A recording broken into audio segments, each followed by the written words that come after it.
this video, I have compiled 3 terrifying stories of individuals and their experiences abusing the drug diphenhydramine, or DPH. Viewer discretion is advised.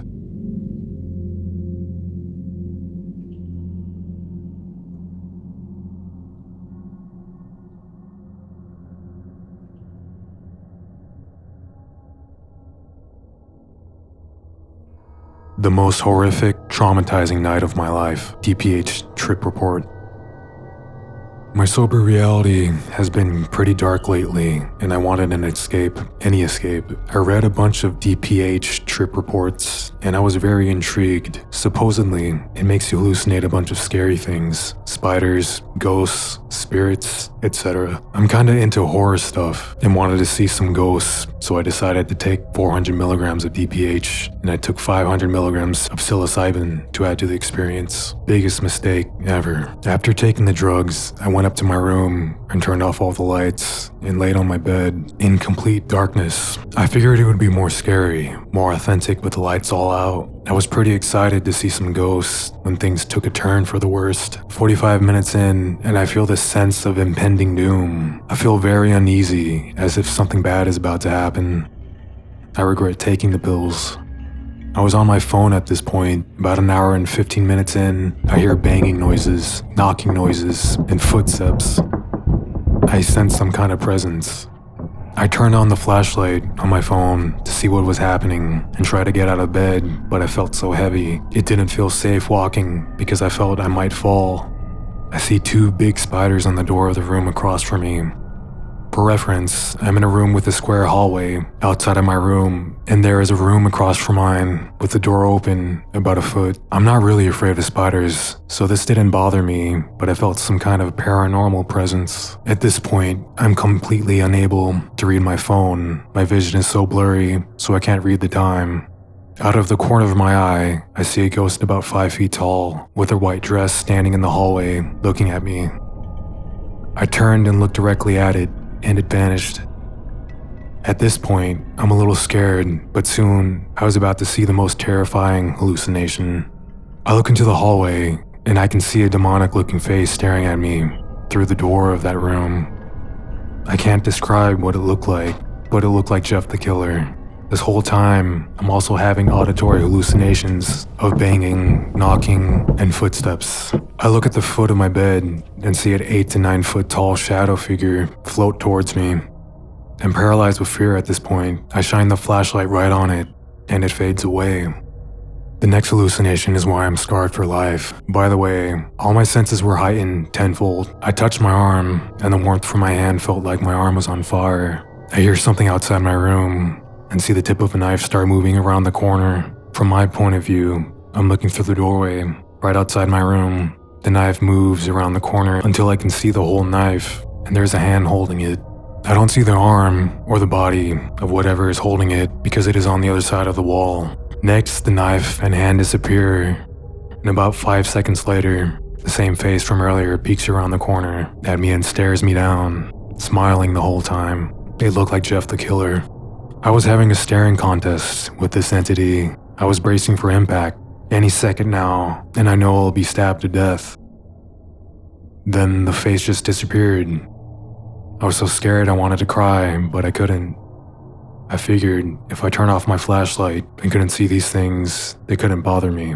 I was wrong. It was 2 times scarier with the flashlight off in pitch darkness. I kept telling myself this isn't real, but my brain wouldn't register. Now in complete darkness, I can hear these things around me, footsteps banging, and I can sense I'm being watched. I thought any second now, I'm gonna get got. You know, in horror movies, when it's tense and you're bracing for a jump scare. Imagine that times 10,000. To make things worse, I was stuck in a time loop while this was happening. It felt like it would never end. It felt like days on end of this feeling like I'm about to be killed.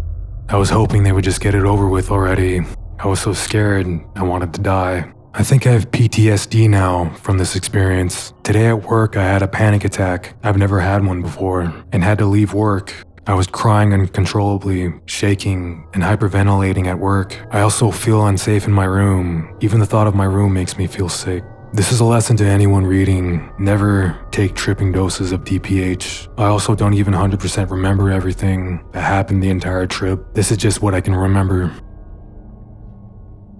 My one and only Benadryl trip. So this was a long time ago, but I thought, since I discovered this subreddit, I might as well post it here. I would never suggest doing Benadryl or any DPH. It was one of the worst experiences of my life. So for reasons I won't discuss here, I ended up taking 30 25 milligram Benadryl. I popped them 2 at a time over the course of 3 minutes. I hate taking multiple pills at a time. My mom wasn't home, and I didn't realize that Benadryl makes you trip balls. I went downstairs into my living room and sat on my couch. For reference, the room had a couch, a love seat to the left, the TV right in the center against the wall, on a stand that had 3 drawers, with a fireplace to the right. I sat and I tried to read on my tablet, and slowly I started to get really tired.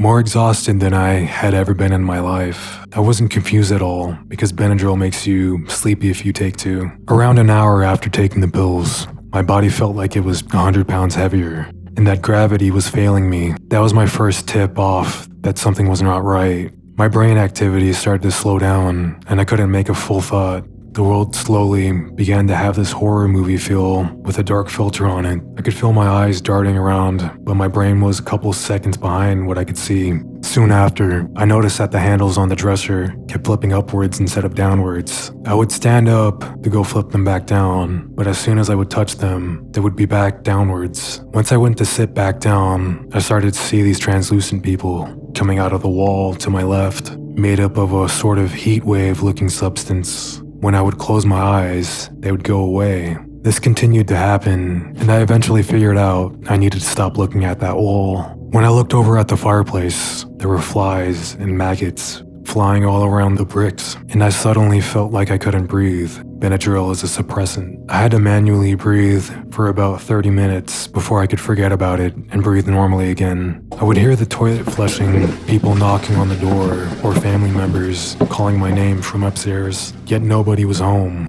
The flowers on the rug would transform into spiders, then worms, the spiders running up onto the couch and onto my arms. I honestly felt like I was gonna die at this point. My mouth was so dry, but I was terrified to get up in fear of the creatures and shadows that would move around when I would look in one place for too long. I wanted to cry, but my brain wouldn't stay on the thought of crying long enough for me to accomplish it. And then my mom got home. I was sitting in the living room, which you could see right when you walked in the door. My eyes were wide and my pupils were dilated. She immediately knew something was up. She would talk to me, and I would start a sentence, but after a couple words, I would say, I forgot what I was going to say. This happened for what felt like forever, when she finally forced me to tell her what I had taken. When she heard, she ended up rushing me to the hospital. And when I was there, it was even worse than at home. I didn't feel like a real person. The tiles on the floor would move around, the same as the translucent people, like a heat wave. When I was admitted, the hospital equipment made me feel like I was deathly ill, and they were going to pull the plug on me. All that happened was I had to drink activated charcoal and puke it all up. And the next day, I was sent to a mental ward for a week. For a day or two after my trip, I felt a strong dissociation from the world. So that's my story. If you try Benadryl, please be careful. Know what you're getting into. Sorry for the bad conclusion. I didn't know how to end it. Tales from Ariel. I very recently found this sub. I've never known another person with a taste for DPH. I've never been able to talk about my experiences or relate to others in this space. I want to tell my story, such as it is. I'm probably going to jump around a lot. I'm already coasting on tonight's entertainment. Also, this is an excessively long post. I'm partly venting for my own sake. I have a lot of experience with DPH, and as a public service of sorts, would like to offer my knowledge to anyone who may need it. Disclaimers. Clearly, I can only speak from my own personal experiences. I am also not a medical professional of any sort. Your experiences may be radically different. If it feels my intention is to lecture, it isn't. I'm not trying to climb onto some soapbox to try and tell anyone not to do what they're doing. I'm not that hypocritical. I'm also not looking for a pity party or trying to humble brag. I promise only brutal honesty and candidness. Ours are not sugar-coated pills. Let's also throw in some content warnings for mentions of familial neglect, childhood trauma, and medical abuse, since that's all the rage these days. I ask in return that anyone who reads this refrain from telling me how stupid, juvenile, or pointless this habit is. Believe me, there's already enough shame wrapped around my use of this particular substance. In my eyes, it's right up there next to abusing duster or huffing glue. I'm a grown lady. What am I doing right? I could easily just take up drinking or use any other number of more useful substances that won't turn me into a dumpster fire, and I do. But I eventually came back full circle to DPH and the shadow people who raised me to be the brave little psychonaut I am today.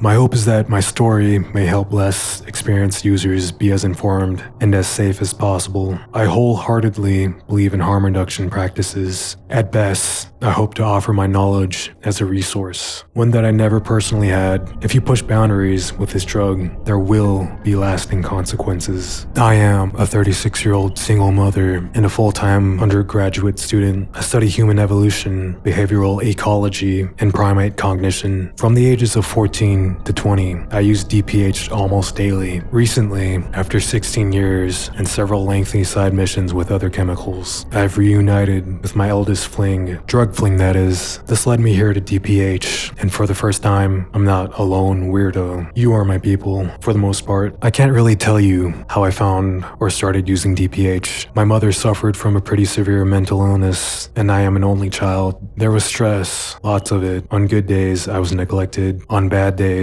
I was raged at and belittled for existing. My home life was pretty abusive. I was also bullied consistently throughout school. I was a super geek, noticeably smarter than my peers, and emotionally volatile. I've always been maladjusted and eccentric. Being as isolated as I was in my abuse, it makes sense in retrospect that I turned to the medicine cabinet rather than smoking weed or drinking as an escape like a normal teenager would have. I didn't have many friends in school. I had no friends outside school. I had no access to other recreational drugs. I was severely emotionally traumatized and had little to no impulse control. I was also a pawn to the medical industry, so pill popping came very naturally. When I was in my mid-teens, my mother doctor shopped me into a diagnosis for a highly medicated mental illness, which I now know I don't have. The older I got, the angrier I became. I started defending myself against her constant belittlement. It was explosive and unbearable for everyone. She wanted me chemically controlled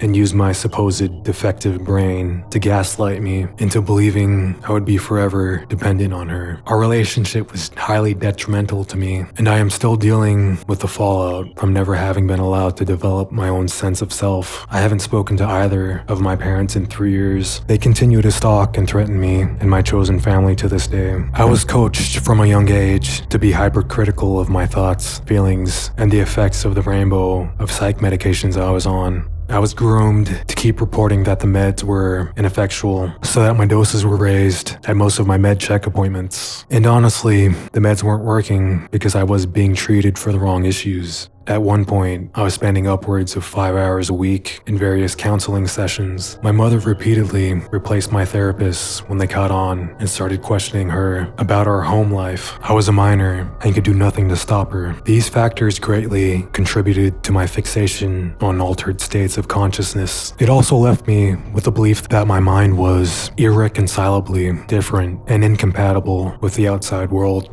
Doing piles of drugs seemed reasonable if I was already a lost cause. I was good at managing my body like a chemistry set. My DPH habit started with Tylenol PM. I jumped straight into the deep end of the pool. In my sophomore year of high school, I was eating a bottle every couple of days. At 24 caps a bottle, 25 milligrams each, I'd estimate on average I was taking around 300 to 400 milligrams of diphenhydramine at a time.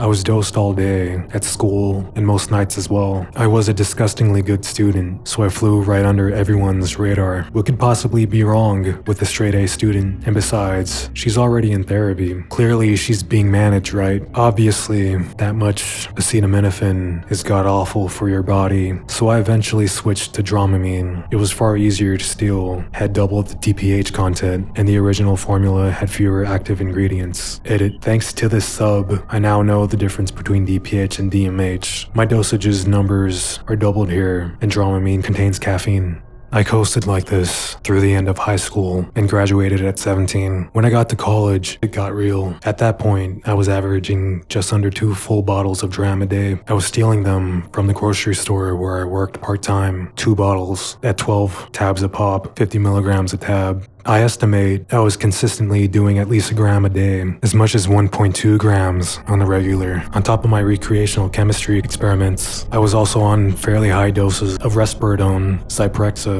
and Ambien. I have always staggered my dosing. I was methodical. I built a set of ritualistic habits to deal with the significant memory loss I was experiencing. My first dose of the day would be about 200 milligrams, followed by 200 more as soon as I started coming up. This helped prevent me from shocking my system and straight up dry heaving for hours while the drugs bum rushed my neural pathways. Through the day, I'd stack 200 more every 2 hours or so. I always wore a watch. I kept obsessive track of my dosing. I'd regularly keep a running account of my dosing schedule. At night, I would take a slightly higher dose and spent most of my time aimlessly drifting in and out the ether. Living in a dissociated fantasy world, I believed I was making connections to another realm. I openly believed that I had psychic abilities, which allowed me to contact energetic entities, explore other levels of existence, and perceive and manipulate other people's energetic states. I believed I was possessed. I'm still not entirely convinced these things aren't true. The shit I've experienced is close to irrefutable in my eyes, or my actions cause brain damage. Probably that.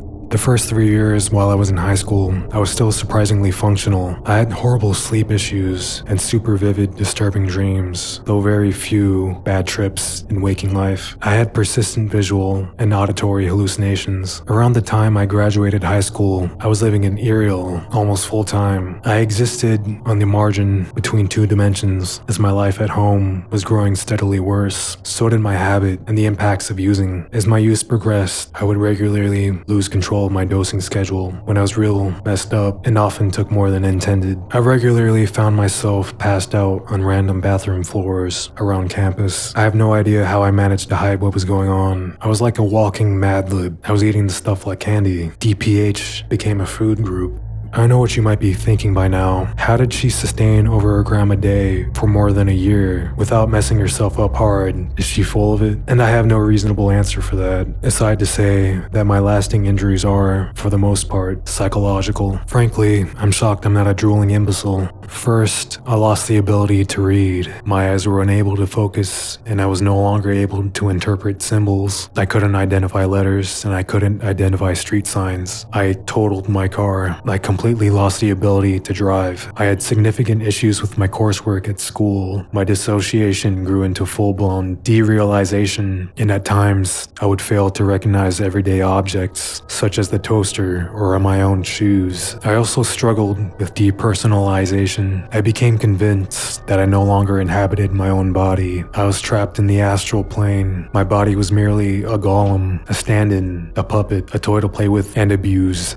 I experienced significant aphasia. I lost the ability to communicate. I could understand speech and could think in clear, full sentences, but lost all semblance of thought when I tried to speak. I was only able to get out 1 or 2 words at a time before my speech processor shorted out. I couldn't write coherently. This is the point where I became seriously concerned. My mental state had deteriorated to the point where I was living in a dissociated dream world 24 hours a day. I had no meaningful relationships or interactions outside of my own head, outside of my own mind. At some point during this time, my psychiatrist found out about my habit. My parents found out and went to him instead of talking to me about it. He pulled a tough love scare tactic move, told my parents that he would no longer see me as a patient if I did not go into a drug rehab program. He happened to be affiliated with a local rehab facility, so I was put into an intensive outpatient program fairly quickly. On an interesting side note, years later, he lost his medical license after a pharmacist reported him for potential drug trafficking and refused to fill his scripts. That's how much he over-medicated his patients. So I got shoved off to rehab. To be clear, I dropped clean at my intake appointment and all my weekly drops after. I didn't even smoke cannabis at this point. I didn't drink. When I told them I abused diphenhydramine, they didn't even know what it was. My presence there was highly resented by both the other patients and the staff. I was taking up space that could have gone to someone in a more urgent situation, like a homeless pregnant crackhead or any number of people with real drug habits. As far as they could see, I was a privileged little white girl and was being punished by my parents in an extravagant way. I was declared recovered and let go from the program fairly quickly. Years later, when I was opiate dependent and banging an eighth of crack every day, I would laugh hysterically at the irony of having been to rehab before I even took the training wheels off my addiction. The same year when I was 17, I made 2 suicide attempts, was admitted to a psychiatric hospital for several weeks, and was kicked out my house after I was discharged. After that, I was taking significantly lower doses due to the lack of access, but I was still using daily. It was still not unusual for me to take as much as a gram several times a week. I went off all my psych meds and withdrew from treatment. I was taking enough off days that I could hold a coherent conversation from time to time. My vision was still significantly damaged. I couldn't read or focus my eyes, and I experienced visual distortions and auditory hallucinations even when I wasn't high.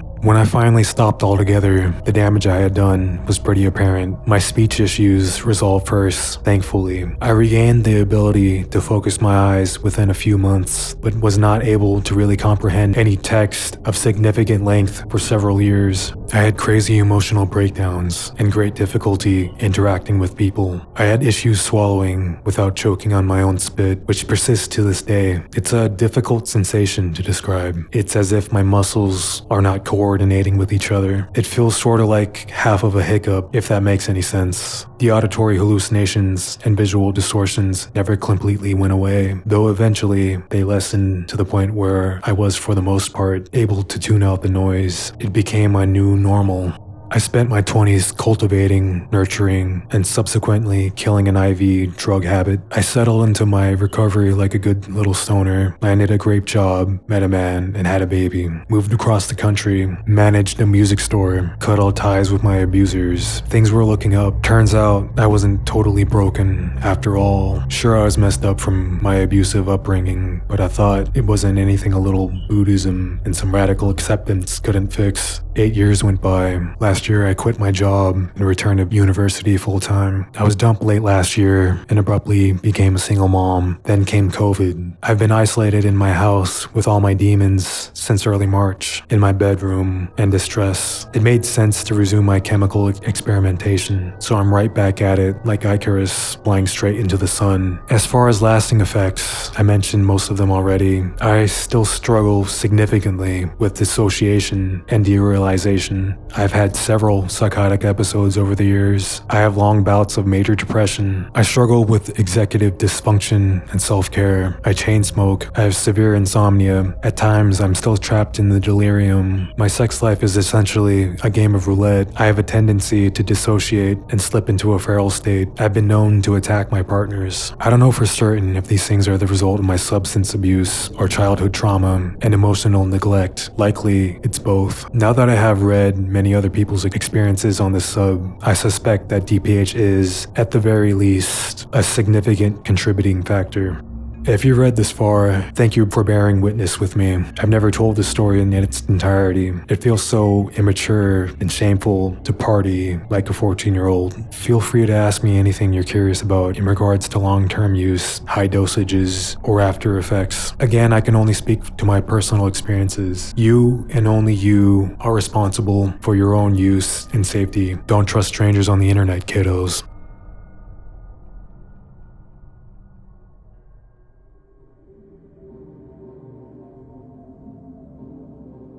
Thank you for watching, especially if you made it this far in the video. I just wanted to take the time to thank you all for helping me reach 100 subscribers. You know, all the comments have been really reassuring me and making me feel that I want to keep pursuing this YouTube thing. Yeah, I honestly don't know what else to say about it, but I'm glad that some people care enough to, go ahead and click the subscribe button and all that. Lastly, special thanks goes out to Jib for being subscriber number 100.